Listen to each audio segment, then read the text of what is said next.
सयाजीराव गायकवाड फेरफटक्यास निघाले. बरोबर मानकरी नारायणराव घाडगे होते. एवढ्यात मुलांचा हसण्याचा खिदळण्याचा आवाज ऐकू आला. महाराजांनी घोडा थांबवला. एवढ्यात आवाजाच्या दिशेने पाहिलं. तिथं एक वडाचं झाड होतं. एक पोरगा माकडासारखा उड्या मारत घोड्यावर चढला. दुसरा पोरगा त्याचा पाठलाग करत होता.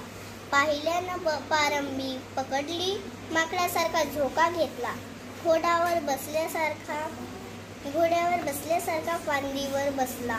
घोडा पारंबीचा सूरपारंबीचा खेळ सुरू झाला. सयाजीराव महाराज देहभान विसरून खेळ बघू लागले. मनानं त्यांच्या बालपणातील मौजे कवडणे गावी आले. Does every classroom have a board, a table, a chairs, one or two cupboard, desks and benches or mats, charts, posters, calendars and so on?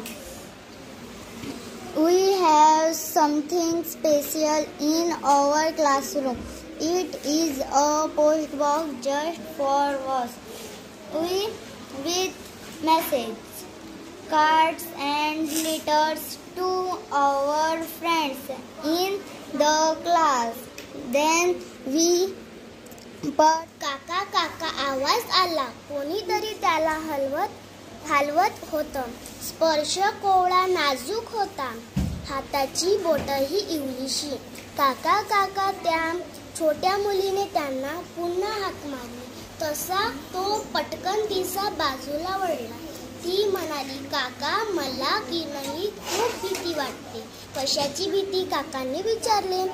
मला रस्त्याची भीती वाटते. मुलगी म्हणाली. रस्ता काय? वाघ सिंह आहे, खाऊन टाकलाय. काका म्हणाले, वाघ सिंह नाही हो, पण केवढी रहदारी असते रस्त्यावर. मोटारी स्कूटर मध्ये सिटी वाजवणारा पोलीस कोणी कुठूनही भरकन येतं. मघा तर मी त्या सायकलच्या चाकातच जात होते. अरे पण असं रस्त्याला घाबरून कसं चालले?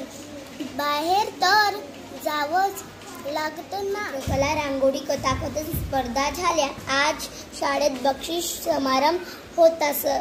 सर्व मुलांना आणि त्यांच्या पालकांनाही आमंत्रण होते. मुग्धा आणि तिचे आई-बाबाही शाळेत आले होते. त्यांना मुग्धाच्या आई-बाबांची भेट घेतली.